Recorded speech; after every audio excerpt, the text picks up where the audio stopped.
अभी रिसेंट में एक आतंकवादी पकड़ा गया जी। और उसमें आपका नाम था, आपने वो चीजें उठाई, तो क्या था पूरा मामला? देखिए, मैं एक सनातनी विचारधारा का व्यक्ति हूं। तो उस विचारधारा से मजहब शायद खतरे में है। अभी तो केवल और केवल कलम चली है और विक्रांत केवल खड़ा होकर गाया है। ठीक है, मैं सही से दहाड़ा भी नहीं हूँ और मजहब खतरे में, तभी तो हमला हो सकता है। और दूसरी चीज रही बात आतंकवादियों की, भाई मैं डरने वाला नहीं हूँ। मैंने पहला पार्ट निकाला और डिलीट करा दिया, मैं पार्ट 2 निकाल दिया। आतंकवादी हमला हुआ मेरे लिए तो बड़ा काम, मेरे लिए तो सच बताऊं, ये मेरे लिए तो खुशी की बात है। ठीक है, मेरे लिए तो गहना है। मैं तो एक आभूषण और पहन लिया, पार्ट 3 बनाऊंगा। रुकोगे नहीं? कोई मतलब ही नहीं। रुकने का कोई मतलब नहीं। यहाँ तुर्की आए, अफगानी आए, मुगल आए, मेरे पुरखे रुके क्या? नहीं रुके। तो मैं कैसे रुक जाऊंगा? ना झुकूंगा ना रुकूंगा। अब से पहले 2-3 बार घर पे भी हमला हुआ आपके? हाँ, मेरे घर मारने के लिए लोग आए, पुलिस की वर्दी में लोग आए। तो सिक्योरिटी मिली आपको सरकार की तरफ से? नहीं। क्या कारण है?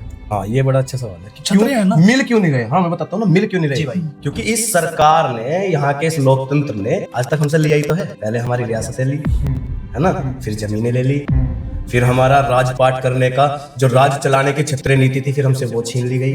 तलवारें छीन ली हमसे, तलवार रखने के राइट्स नहीं है। तलवारें छीन ली हमसे, हमारा गहना छीन लिया। और हमने फिर भी कहा कि कोई बात नहीं, क्या पता लोगों को हमसे इस बात से खतरा लगता हो। हमने वो भी चीजें त्याग दी, जो हमारा आभूषण था हमने वो भी त्याग दिया। तो सरकारों ने हमसे लिया ही लिया है, दिया कुछ नहीं है ना आज तक कुछ नहीं दिया। और रही बात, मैं तो प्रशासन के सामने अपना पक्ष रखने गया कि जी मुझे मारने के लिए लोग आए थे, ये बात मुझे प्रशासन ने ही बताई। सरना थाने से ही मुझे फोन आया, मेरे थाने से, कि आपके घर जो आप चाय पी के गए हैं, उन्होंने आपकी घर की लोकेशन शेयर की है और आपको मारने के लिए, और 8 लाख रुपए कैश बरामद हुआ है। उन 4 लोगों को जेल भी भेजा गया। तो मैंने तो नहीं जाके कहीं कहा कि भाई साहब वो मुझे मारेंगे।